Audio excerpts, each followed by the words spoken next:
ndray androany tsy maintsy mboro lasa daholo satria mandalo le fiainana eto amin'le tany tia tsy maintsy mbola andalo amin'izany fahafatesany zany ohatr'izay rehefa andeha antiry ty rehefa lasa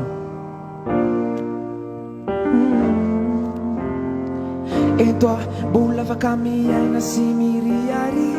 etoa mbola afaka mitsiky sy mifaly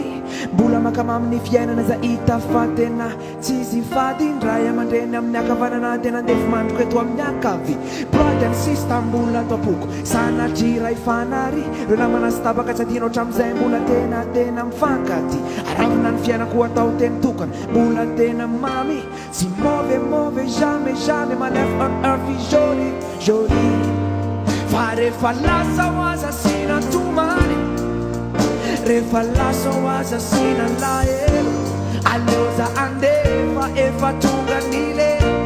aleo za ode ho ankavananjae rehefa lasa ho aza sina tomany rehefa lasa ho aza sina lahelo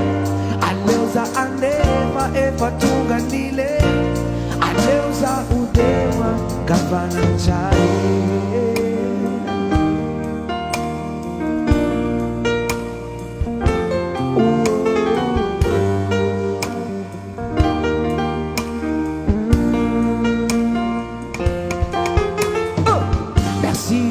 ceux qui ont cru en moi,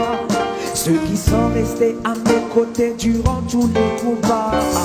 Si je suis resté debout, c'était toujours grâce à vous. Et si j'étais toujours là, c'était encore pour vous.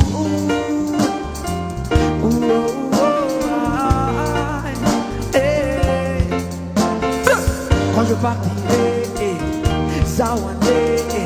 quand je partirai, Timais Mandé. Quand je partirai, Zawande, quand je partirai, aïe,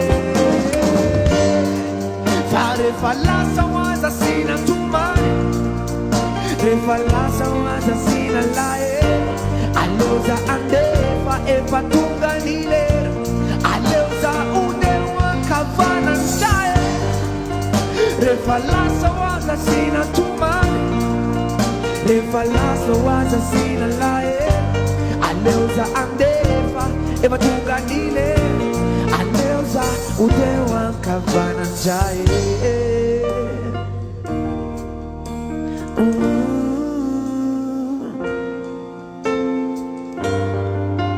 rehefa lasa ho aza sina tomany rehefa lasa ho aza sina lahelo aleo za andefa efa tonga ny lera aleo za ode ho ankavananjae. Yes, samy manao zay mahafalifaly ny fony fa be dia be ny olona mitsikera foana milaza fa zay fihetsikanao zany dia tsy maintsy be dia be foana mitsikera manao an'izao ianao dia tsy mety io manao an'izao dia dainko ty ataony dia zay zany tiako napetraka be tao anatin'le refrain liry zay hoe samy manao zay mahafalifaly ny fony fa aleo tsy mifampitsikera.